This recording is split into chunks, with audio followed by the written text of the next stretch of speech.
monté rapport explosif Birahim Seck moom jot na yëkkati ay kàddu après la publication des rapports de la Cour des comptes. Donc Birahim Seck défend la Cour des comptes et fustige les détracteurs. Birahim Seck, coordonnateur général du Forum civil section sénégalaise de Transparence internationale, dans une tribune moom jot na analyser le rapport d'audit publié par la Cour des comptes le 13 février 2025 portant sur la gestion des finances publiques de 2019 à mars 2024. Face aux critiques nag yi nga xamante ne mi ngi viser bile institution, il a fermement défendu son impartialité, waaye tamit jot na exhorter les citoyens à la protéger contre toute tentative de manipulation politicienne. Donc selon lui nag, ce premier audit réalisé en application du code de transparence dans la gestion des finances publiques est une avancée majeure. waaye tamit nee na il permet d'identifier les flux financiers illicites au sein des régies financières et constitue li nga xamante ne moom mooy une opportunité pour engager ay réformes profondes. La Cour des comptes, en s'attaquant au dysfonctionnement budgétaire et financier, jot na laal des intérêts sensibles, d'où les nombreuses réactions. Birahim Seck yi tamit moom mi ngi souligner que le rapport ne ménage personne et couvre l'ensemble des acteurs impliqués, décideurs politiques et techniciens, banquiers, tiers et même l'Assemblée nationale. moom itamit mi ngi insister sur la nécessité pour les citoyens d'exiger des réformes du gouvernement et des poursuites judiciaires avant d'éclaircir les zones d'ombre relevées. Enfin, Birahim Seck moom mi ngi appelé à la responsabilité du président de la République Bassirou Diomaye Diakhar Faye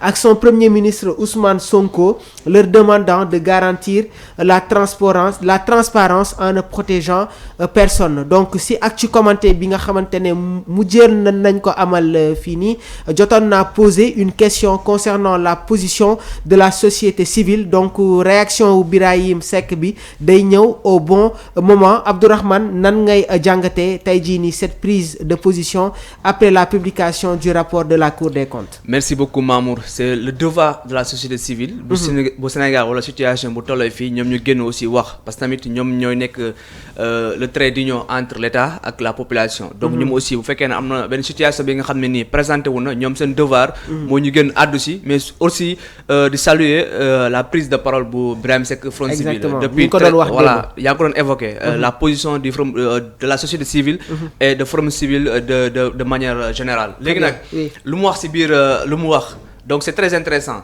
Donc enquête bi war na mën a am, mais enquête bu exhaustive bu impartial.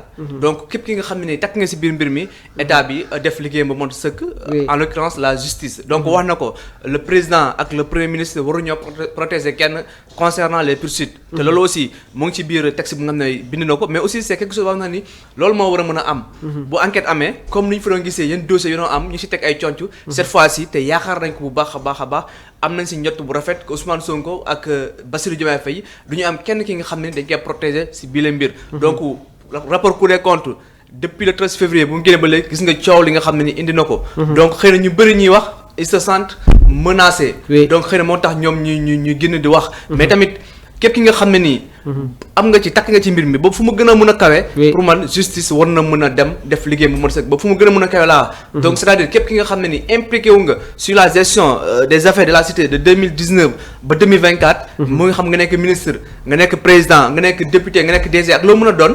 ak nombre tànk ba mënoon am yoon na war na mën a def liggéey ba mën a sëkk ba ñu xam exactement xaalis bi nga xam ne nii ñoo ngi koy rumandaate dañ ko luubal ñu mun ko génne ba askan bi mun see jot, parce que la situation est très difficile. te xaalis bi nga xam ne nii rapport Cour des comptes wax na ko bëri na lool. Donc xaalis boobu aussi bu fekkee ne ñëw na dina am fu mu mën a dugg, surtout secteurs yi nga xam ne ni actuellement yëpp soxla na ay joyanti. Très bien, boobu ba tey ñu nekk di waxtaan ci li nga xamante ne moom mooy le rapport de la Cour des comptes. C'est très important aussi ñu xaw a nekk tuuti dans la continuité, parce qu'on avait tendance à voir suñu exposer certains faits dans le champ jëmale ko si li nga xamante ne moom mooy actu bi, duñu continuer exactement sur yenn réflexion yi. waaye nag gis nañ ne que depuis la publication du rapport de la Cour des comptes, il y a une continuité concernant la communication, waaye tamit actes yi nga xamante ne nos autorités ñu ngi koy poser actuellement. C'est très intéressant au début dañu doon commencer benn affaire après duñ ko mën a continuer. C'est ça. Mais cette fois-ci am nañ ci yaakaar bu baax a baax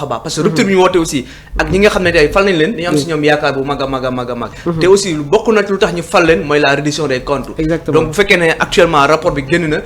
am na xel mu tey bi nga xam ne ni am na ci biir rapport bi gis nañ ci scandale yi nga xam ne ni Mamour jéggi na dayoo lool. Donc aussi pour man war nañu moo dem jusqu'au bout ci li nga xam ne mooy enquête yi mais aussi képp ki nga xam ne nii aussi wax naa ko léegi nii. takk nga ci mbir mi yoon moo def liggéeyam mu bañ a nekk rek benn effet d'annonceur après ñu mu toog nañ ci dem ba mu jeex tàkk donc Ousmane Sonko war na dem foofu ci Assemblée nationale. Donc vendredi prochain xëy na député yi. Oui. Avec ministre son gouvernement donc le ministre de la justice sera de la partie donc dinañ ko laaj moom tamit fan la mën a toll ci mbir mi ak naka la mën a enquête mën a amee ci concernant cette affaire là donc moom aussi xëy na le vendredi dinañ di ay réponses par rapport à tout cela mais ñu ngi toog di xaar nous restons sur notre faim te bëgg nañoo xam exactement mbir mi fan lay mujjee. Merci beaucoup Abdourahmane pour les analyses pertinentes yi nga xamante ne indi nga ko sur question bi nga xamante ne moom la ñu doon waxtaanee donc société civile nag jamono ji ñi ngi activé wu waaye tamit di indi une réaction après la publication des rapports de la Cour des comptes donc le premier ministre Ousmane Sonko jotoon na indi une lecture jotoon na devancer peut-être li nga xamante ne ñu ngi koy évoquer